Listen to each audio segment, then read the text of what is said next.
কে জানে বছর দশেক পরে এই বাচ্চারাই হয়তো হবেন ইমরান খান। ওদের মতো বয়সে লাহোরের এই বিখ্যাত জামান পার্কেই পাকিস্তানি কিংবদন্তির ক্রিকেটে অ আ ক খ শুরু।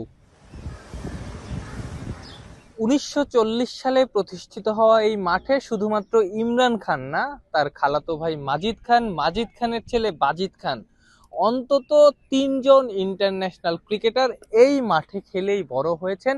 এবং ধারণা করা হয় একই পরিবারের মিসবাউল হকও এই মাঠে কখনো না কখনো খেলেছেন। এই মাঠ থেকেই ৪৪ জন প্রথম শ্রেণীর ক্রিকেটার তৈরি হয়েছে। মূলত এটাই পাকিস্তান ক্রিকেটের গল্প। পাকিস্তানে এক পরিবারের অসংখ্য ক্রিকেটার পাওয়ার গল্প নতুন না। পাকিস্তানে অন্তত ২২টা পরিবার আছে যেখানে আছেন একাধিক টেস্ট ক্রিকেটার। ৫ মোহাম্মদের ৪ জনই টেস্ট খেলেছেন।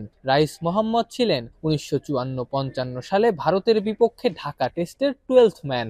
এর মধ্যে দুই ভাই হানিফ মুশতাক আর হানিফের ছেলে শোয়েবের তো টেস্ট ক্রিকেটের ডাবল সেঞ্চুরিই আছে, আর হানিফ মেরেছিলেন ট্রিপল।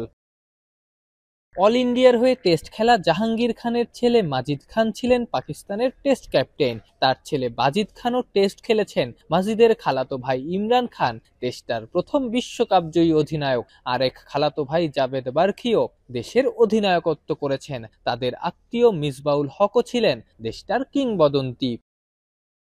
আকমল ভাইদের মধ্যে সবার আগে জাতীয় দলে খেলেছিলেন কামরান। তার দেখা দেখি এসেছেন আদনান উমরও। কামরানের শ্বশুর আবার সাবেক পাকিস্তানি ওপেনার মোহাম্মদ ইলিয়াস। উমরের শ্বশুর আবার পাকিস্তানের কিংবদন্তি স্পিনার আব্দুল কাদির। তার ছেলে উসমান কাদিরও পাকিস্তানের হয়ে খেলেছেন। আকমল ভাইদের কাজিন আবার বাবর আজম। শহীদ আফ্রিদির জামাতা শাহিন শাহ আফ্রিদি। শাহিনের ভাই রিয়াজ আফ্রিদিও টেস্ট খেলেছেন।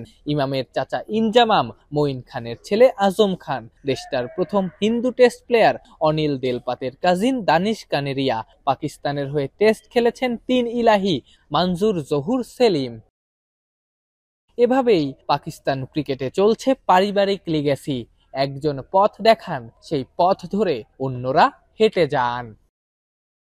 আফনান পিয়াল, যমুনা স্পোর্টস, লাহোর, পাকিস্তান।